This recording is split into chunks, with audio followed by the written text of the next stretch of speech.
Hello guys, we are again at the Agricultural Research Center in Durwood, and today this recording is about some of the lands we have seen over the years. Believe it or not, it's been more than 3 years since we first started looking for land. A lot of our friends say that we have been lucky with the land we got, the price we got, but it's been a long ride. We'll talk about some of the pieces of land we saw, and this is only some which we considered seriously. There was way more background work which went into even filtering out which land we went out to see, and which we then contacted real estate agents. In fact, it's been so long when we first started looking for land, what we were planning to do was something different, which was to move a rail car, a historic rail car, because we are both work in the rail industry and we are rail fans, and modify that. And the first few pieces of land we saw was something very romantic, and we were looking at stuff in the Hudson Valley, which is extremely pretty, but how we could realistically travel from Montgomery Village, Maryland to the Hudson Valley on a regular basis, I'm not sure what we were thinking, or if we were thinking at all.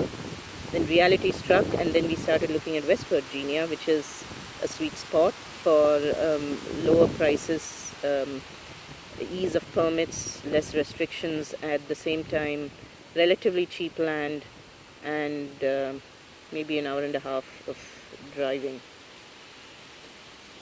And so let's go through some of the pieces of land. We'll not give you the exact address, but rough locations and what we went through.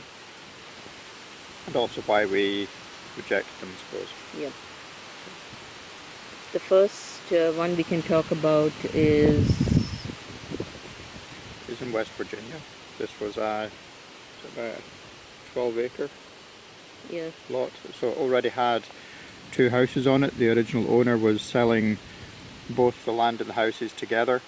One of the houses was a rental, so he had tenants in that, and then the rest of the land was a mixture really. There was part of it was very well, the land was really quite well cared for. He had it turned for agricultural use for some sort of tax reason, so he grew for Christmas trees in one part of it, and then there was a large flat area, that because at that point we were still looking at putting a train down, but it was very well isolated from neighbours. There were the fir trees and things all around it, so you couldn't see easily into the land, so it was a nice easy access from that perspective.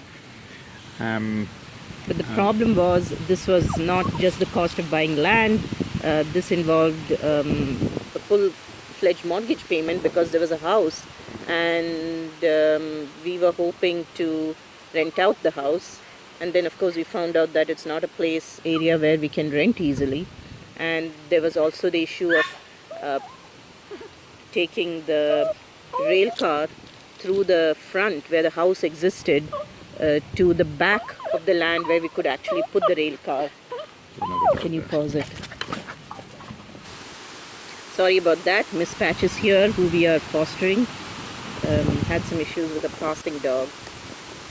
So so the first land we decided not to take up because it was a huge payment. We couldn't rent out the house, and we couldn't possibly take a lot of heavy equipment. At that point we needed heavy equipment to move the train to the back lot. Yeah, so that was rejected.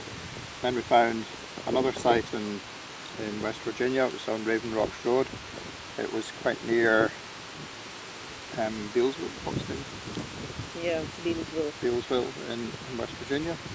So this was a lovely piece of land, but it had logistical problems where there was a roughly, we could call it about a quarter of a mile of access road would have to be built to get into the land first of all, and this would have to be built strong enough at the time to carry a rail car into the land. But once you get there, it was actually beautiful. It was on the Shenandoah National Park. It bordered onto that, so the Shenandoah Path was right along beside it, part of the land really, so it was lovely. But really the practical logistics of building a long road, clearing it, and then we also realized we were willing to just put a rough gravel road down, but then how do we clear the snow during winter? Also, there was some easement access rights where part of the access was through neighboring lands which would be shared. Then the land was beautiful, but it was extremely isolated. So once you got on the land, you could almost not see any of your neighbors, which I wasn't happy about, because we were trying to get a balance of beauty and isolation and solitude. At the same time, we wanted safety. How would I feel if I had to walk up to the house at 9 or 10 or 11 p.m. at night, especially in winter? So that was... So that kind of rejected that one. Yeah. Then we went to see another one which that couple showed us, right? Which was right off a road, off the main road, which meant your access wouldn't be that bad, but it was still not flat ground to get from the road to the and it had no land. Very little features on it. It had hardly any trees, so you were quite exposed from a everyone seeing what you were doing perspective, which I guess for some people doesn't matter if they're building a regular house, but for us we wanted privacy just to be able to not stand out. From what we're doing there. And we were expecting too much. We wanted land where we could work easily, but at the same time we wanted some character for the land. So we rejected really West Virginia after that point. Yeah, we realized it was pretty far off. And what we realized when one of the agents told us, we dealt with 2 or 3 different agents, was she said in the areas which are not expensive, it was difficult to get flat land. It was extremely rocky, and elevations and heights and slopes we had to deal with. And we were talking about bringing in a 200,000 plus full steel heavy rail car. So we gave up looking at that, and then we luckily found a land in Montgomery County, just 1 acre in Dickerson. We couldn't believe our eyes. It was $40,000 and it was really cheap. And what we found out was there were restrictions on building, but without going into the details, I dug in further and found you could still build it because there had been some special permit given to that land, even though it was in an agricultural zone, where there was some grandfathered rights which expired in early 2017. We were hoping if we got the land, we could extend that request and finish building. Unfortunately for us, we also recovered problems where we saw email exchanges, and all this was, the email exchanges were sent to us by the county when we asked for historic information, by the officers telling the land could not take a septic system because it encroached on the neighbor's driveway, which didn't make sense. I investigated further, and believe it or not, the GIS mapping turned out to be wrong. I went up to the county, they didn't believe me. I finally got frustrated and reached out to the guy who surveyed the land, and he corroborated what I had found. I even knocked on the neighbor's house, and he said he was frustrated and given up trying to get the GIS corrected. And unfortunately, till that gets corrected, we wouldn't have got permits. And meanwhile, someone bought the land. So yeah, the logistics, there was too much up in the air, so we didn't want to buy it till we cleared that up. Until all that was resolved. And as we were resolving it, someone bought the land. Yeah. And we loved it so much, we afterwards waited for a few months, didn't see any work on it, and even wrote to the person and never got a response. But this triggered us to start looking in Dickerson. Which is closer to our house, probably about within 25 minutes, half an hour drive from where we live just now. So. Yeah, it was near a mark station. It was near one of the C&O canal trails. It was half an hour from Shady Grove Metro. It was a perfect spot, but most land was expensive. But since we found this one piece, we started looking around, and sure enough, there were a couple of other raw pieces of land which we walked up to see. Land which has not been perked is much cheaper, but then you take the risk, and the purchasing process is very long because the land is only perked during certain times of the year. I will talk about that in a different video. Short story is we did go and see a couple of other raw pieces of land in Dickerson, and fundamentally the fact that it was not perked was why we couldn't buy it. Yeah. Then we found this land where near our house, right? The outlot. Yeah, so we found one that was sort of behind quite a modern housing estate. So it had been one big farm or something that had been broken up into building lots, and then right in the middle of that, right beside a river that ran sort of through the estate, was one 6-acre lot, and it looked good from some perspectives. It had some issues. It was in a bit of a floodplain, but there were some high enough points to build on. The real problem there was no physical access to the land. There was no easement right, or there was no way you could actually, even walking into the land to look at it, we had to kind of walk between two people's gardens down like through a drainage easement, they called it. So it was a very complex land to get into, and really just from that alone made it very hard to And we had approached that land from 2 different locations, and remember, on one place we had to knock on one of the houses to see if we could walk behind their house so we could view the land. This land was a bit on a lower level, and the person answered the phone because there was a phone number tagged on the front door, because this was a business, fairly new dog sitting business, and they had the phone number. We called, and she told us she didn't mind, but be careful because there is a crazy person living next door and might come out with a gun if he suspects you're doing something funny. So basically, again, it's just, very practical reasons. We didn't proceed with that, even though it was good because it was very close to our house where we live just now and close to work and stuff, but we had to rule that one out. So then we started looking a bit further afield. These were in our local county, which is called Montgomery County, which has, I'd say, tighter planning restrictions because it's quite a dense urban area. There's a lot of new building going up. And so they're quite restrictive what they can do. It's quite expensive to get permits as well in the area. So we started looking out to the next county further out. I'm saying further out from where we currently work and away from DC, where we're likely to get work. That's Frederick County. Frederick County, roughly an hour's drive from where we are. Well, anything from half an hour to an hour's drive, really, to get into Frederick County, then to the outskirts of Frederick County. And that's about the furthest we'd want to travel, as we discussed before.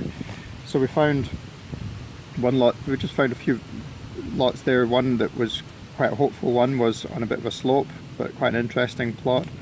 Very undeveloped, but then we discovered that it was basically unperkable. We couldn't get, we wouldn't be able to put a septic down, conventional septic. They wouldn't allow. We started looking into non-standard septic systems, but the problem with that is you can get what is effectively a fully self-contained septic system, like a Cliva system they call it, which doesn't need drain fields, so it doesn't need the whole perking to work. But the county wouldn't accept a non-standard septic system on the land if the land wasn't able to perk. So there was a kind of a very odd situation going on there with that. Obviously they haven't fully adopted the non-conventional systems, so it just really ruled that one out. Even though the listing said it allows for sand mount, we dug around further and later on found that we couldn't even put sand mounts because there were some springs at the bottom of the land. Then the next one we found happened to be in an agricultural zone, RDA, which meant that you typically cannot put, there's a restriction on the density of development. So only one house can be put on 25 acres. And some of these listings are not very clear. It says RDA, which means potentially it could have been part of a bigger parcel which got divided up. And if there has been no other residential houses built in that 25-acre lot, you can build one. If not, you're out of luck. And it became very complicated to find out whether we could actually put one, even though it said RD and potential for building. We even knocked on a neighboring farmer's house to find out to knew any details, and they had concerns about flooding, and actually they did bring up the fact that you might not be able to build. Yeah. It was also, it had some trees that couldn't be knocked out. Just there were a bunch of, although it was quite a nice piece of land. Again, it was on a bit of a slope, but it was just too many logistical problems again, and there was a stream running, so we weren't sure if it would perk. That's a sign that things might not perk if there is a flood zone or a stream running. And then... So then we really found we're starting to not quite give up, but starting to think, well, let's shelve it for a few months, at least wait until the next year, 2017, before starting to look again. Yeah. So then you found 3 lots at once, 3 potential lots that were all in roughly the same area, because we'd extended our criteria of where geographical to look, area, and then also maybe extended how much maybe we're willing to pay a little bit, and then so that gave us wider scope, and we found 3 to the north of Frederick, of Frederick City, so north end of Frederick County. We found 4 actually. One which was 11 or 12 acres, but when we pulled out the plat, it had small writing which said something about we would be responsible for maintaining access roads. And when we were digging around information for that sounded fairly complicated. So we gave up on that. So we looked at the 3. There was one that was bank owned, so it was a repossessed property. There wasn't much detail, I think probably because of that, about the land. Going to see it, it was actually 3 or 4 lots in one. You could have any one of the 4 or buy all 4, I suppose. But there were some other restrictions there, that it was a forestry conservation area, so they were trying to replant forest. And so although you owned all the land, part of it was set aside that you couldn't touch while it regrew. But it was a lovely piece of land. They had wells dug, and that's the one land where there were wells were dug and they were open. So we actually dropped a small pebble down to hear how long it took, so we knew how far down the water was. And there's that one. Then there was another one that was, again, quite a large... off of Raven Rocks in Thurmont, Maryland. Brown Hills. Brown's Quarry. That was in Sabalasville, Yeah, and so that was, again, it was beautiful. It was probably one of the nicest bits of land we've seen. Very rugged, very natural tree growth. It's never been developed, but this had now been split into multiple sublots, and so this one being sold, private access road, couple of other houses built off it, very high end, but it was a beautiful plot of land that we could have and it was a private subdivision, which meant there might be rules about how you maintain and what you build. And we have not talked about that, we had actually given up on another land which we almost put an offer in, but there was an HOA involved, and when there is an HOA involved, they insist, they have what's called covenants. One of the covenants in there was that the house, believe it or not, has to be at least a certain square footage, which is a few thousand square feet. And a certain style. So certain style. They'd like an architectural review panel and this kind of thing. Yes. So trying to put something small, non-standard and things on that land. So that had caused us to give up on one land. But this one, coming back to one on Brown's Quarry, even though it was what's called a private subdivision, we called the agent listed against the land. He asked what we were going to do, and he said he might be willing to consider that. And once we visited the land, we realized why, because we saw on one of the existing lots which had been developed, there was something like a hunting lodge, and it was so remote and beautiful and isolated. I guess only people who wanted to do something like that would come there. It was very... It was a very nice plot of land, but really... so that was kind of... But the logistics of building on there was impossible. It was nice, but there were a lot of logistical things. Yeah, we didn't have Verizon access. Road access, there was difficulty no cellular coverage. Potentially difficult to getting electrical power in. So in any case, we kept that in the back of our mind, and then looked at the third one, which was a slightly smaller lot, about a 4 acre land in Sabalasville. And that was very heavily forested. It looked like it had never been developed. It was in a, if you imagine, sort of lower down, so you went off the main road and sort of dipped down into it, but we could hardly get into the land because it was so heavily overgrown, so you couldn't really see what you were looking at. But it was a lovely piece of land, actually. It was a nice... And it was perked, and it was one of the first few lands we found which was marked out clearly. Yeah. And... so we thought that's an interesting one, and there was a big seller's agent sign on it that showed there were actually 3 lots, but we were at, there's a smaller one, a bigger one, plus this one. So we were focused on that one because it was roughly within our budget, and we thought we could work with that size of land. So this was a 4-acre piece of land. The the billboard kind of ad next to the land said there is a 2, 4, and 8 acre. So we are looking at 4. We could figure out where the 2 acre was because it was right next to the billboard, but it was kind of odd because it was open, flat, no features, and it was between 2 roads. So it was almost like that land was created because the roads came and divided the original land, and the 4 acre fell on one side of one road and the 2 acre in between 2 roads. We couldn't find where the 8 acre was, and we didn't even bother looking for it because we thought if the 4 acre is pushing our budget, the 8 acre would be way too much. And then we went back home, and for some reason we started looking out for the information, and I was able to pull out the MLS listing for the 8 acre. Surprise, surprise, it was listed for just 20K more. And we decided to come back and take a look, and the more we walked around the land, the more we fell in love with it.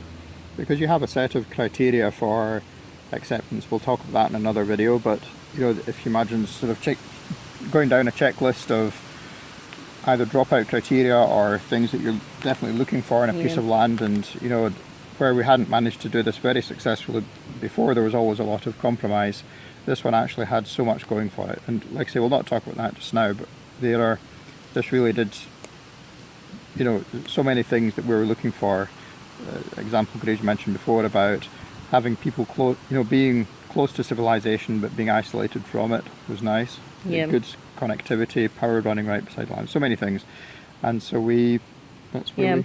And remember, most of these lands where we got even fairly serious, we would drive back again and visited it 2 or 3 times, because even when you buy a house, you'll realize that you look at a house, you go back home, and what you remember is completely different. You have to go back again.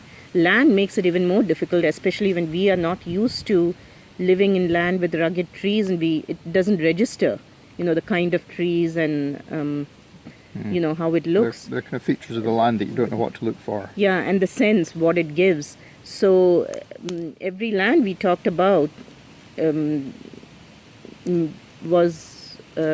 triggered quite a few visits.